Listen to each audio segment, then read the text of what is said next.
morning. Gotta say, we're off to a pretty rough start today. For the last couple of nights, we've been anchored in a bay called Bahia de Tongalunga.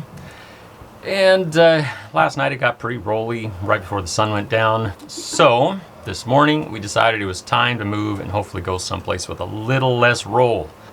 Actually, let me back up for a second. So there's an old saying in sailors' lore that says there's two types of sailors. Ones that have run aground and ones that are liars. I've been a liveaboard sailor for about 24 years now. Pretty close. Brenda and I together for about 19 years living on a boat together. And all that time, I don't know how many places we've anchored, hundreds and hundreds. Never once has our keel touched the bottom. Until today. So unfortunately for us, there happens to be a big old rock that lies 6 feet underwater coming into this anchorage. None of our charts show it. We can pull it up on Google Earth. You can zoom in. It doesn't show up on there. There's no record of it. Except for now, because we left a blue streak on it. It's 6 feet underwater, which is a problem for us because we draw 7 feet. It's done now. Now we got to jump in the water and go check out the damage. See ya.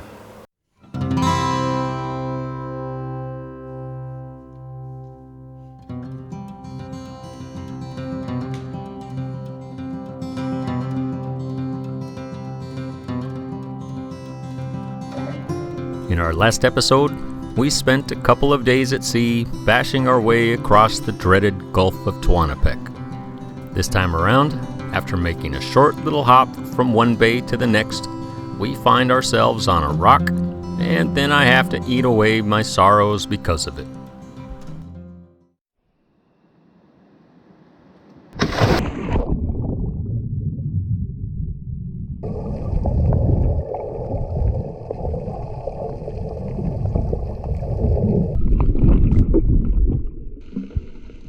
Yep, that rock definitely left a mark or two. Not only on our keel, but a bit on my pride as well.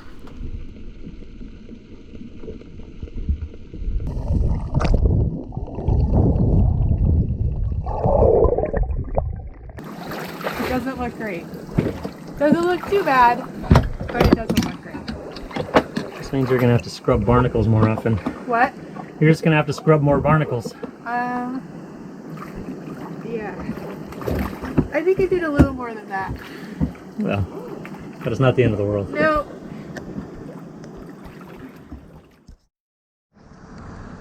Dry land, and it feels great. It was a stressful morning, but we all survived. Just barely. We're gonna go find ourselves some celebratory tacos.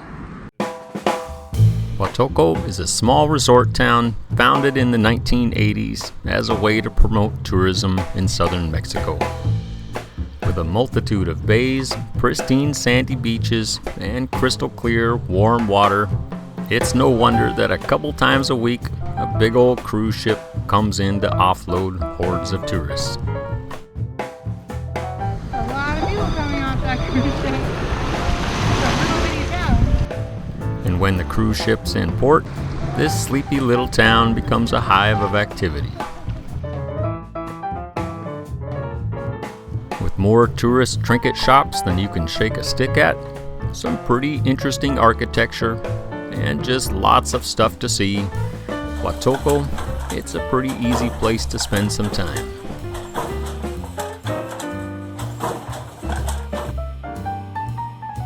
But for me, I was simply on the hunt for some great tacos. And these ones, filled with freshly caught dorado, they do just fine. Look at this.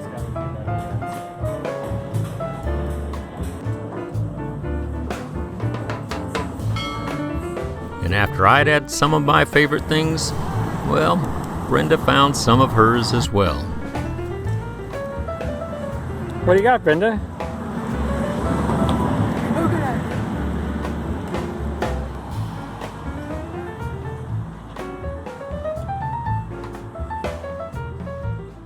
Found some coconuts. I was excited.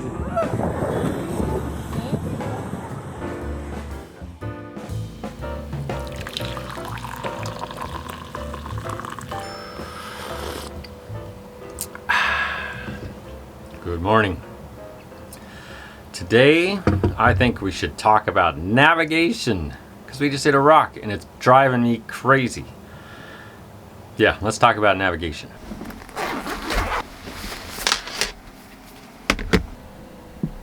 So I don't want to go too far into detail in weather, route planning, navigation, all those, because they're kind of big subjects. They can be long and boring, but I guess if there's enough interest out there, let me know and we'll do a little segment on it, I guess.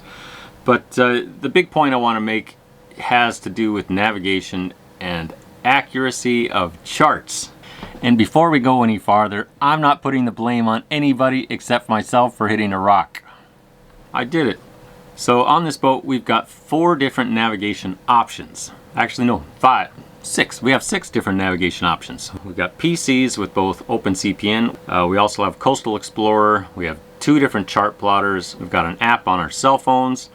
And we have good old-fashioned paper charts, which are almost worthless down here. We also have a bunch of guidebooks.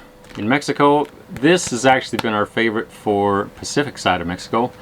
They make another one for the Sea of Cortez, which is pretty great as well. But this far south in Mexico, the book just doesn't cover it. So, and I guess the point that I want to make with all of these different options is that they're all different. Every single one of them gives different information on the same spot. Our PCs, now and then, they're the most accurate. Sometimes my Navionics boating app, that's the most accurate. Sometimes our chart plotters are the most accurate. But the difficult part is trying to figure out which one of these options is the most accurate when you need it. In Mexico, it's not very uncommon for us to be sailing miles from shore, wide open ocean, but our chart plotters show us driving over an island or going inland a couple of miles. That's pretty normal. When we were in the South Pacific in Vanuatu, there was huge volcanic islands that didn't show up on the charts at all. They'd be just a little rock, a little speck, but big huge island sitting right in front of us. So at this point, we've been to numerous bays in numerous parts of the world where we knew charting information wasn't accurate, where there weren't real guidebooks describing anchorages. And when we go to those types of places, we have a little system that so far has kept us off the rocks. There are times when we'll drop the dinghy in the water, scope it out by dinghy. Sometimes we use paddle boards. Sometimes we'll fly a drone. And other times, if we have internet access, we can just pull it up on Google Earth and zoom in on a location. A lot of times that shows you what's under the water enough to get you into a place safely. In this anchorage here where we're at, if I zoom in on Google Earth, there's no rock. On our phone app, there's no rock. On our chart plotters in the cockpit, there's no rock. But it's there. So I guess my point to all this rambling is that charts and navigation software, they're not always accurate. So you got to use your wits and use due diligence to not hit a rock like we just did. In this anchorage here where we're at, there was already 2 boats in there. They're friends of ours. They didn't see a rock. They didn't hit a rock. So we kind of were a little lazy coming in. We just sort of went for it. But we did go slow. We were going maybe 2 knots. Brenda was up on the bow scoping things out. And you know, when she saw something, she yelled back to me. I slammed the boat in reverse. So we hit the rock going maybe a half a knot. But we still hit a rock. There were some things we could have done differently, but we didn't. And we hit it. And I guess that brings me back to my point of due diligence. We were lacking. We just didn't do our full job we should have. All right, that's it for navigation. That's it for my screw up. Live and learn. We got to be a little less lazy.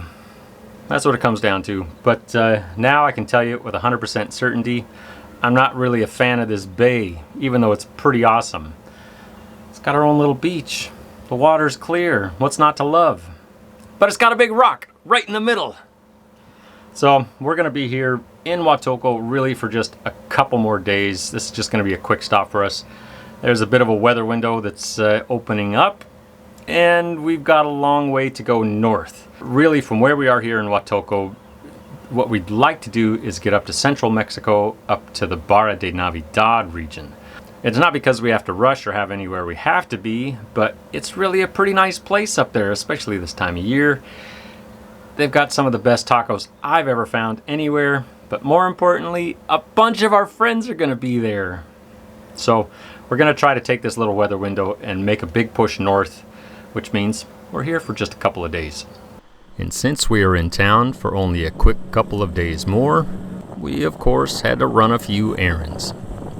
With the help of dinghies, taxis, and jerry jugs, we topped up the fuel on the boat, and then, like all good friends, we carpooled to the local grocery store to stock up for another few days at sea. Another one? Well, that's a heavy one. Not sure I got it first. Got a full load. But in between running errands, that's where all the important stuff has to happen. Like trying out some of the local flavors. Perfecto. That's good. This region here, it's known to produce some of the best coffee in the world. And in a package like this, it's hard to beat on a hot day. But for me, some hot off the press, freshly made tortillas, they're irresistible. This is a tlayuda. I've never seen one of these before, but it looks so good. This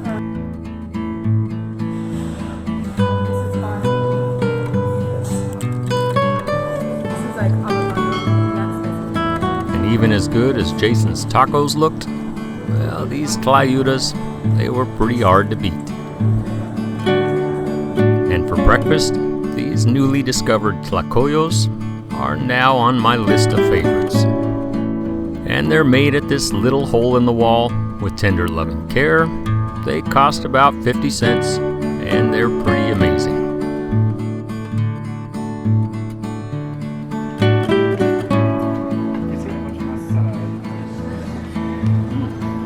That's amazing. Okay, we're gonna cut this episode short today. 2 reasons. First, because tomorrow we're getting out of here. We're gonna take this little weather window and make a hop to Acapulco. It'll be about 2 days at sea. Should be all right.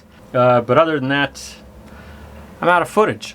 2 of my cameras died in the last couple of, well, 1 camera actually died with a bunch of footage from here in Watoko. Can't get it off, but the other one is gone. It went for a swim and it ain't coming back.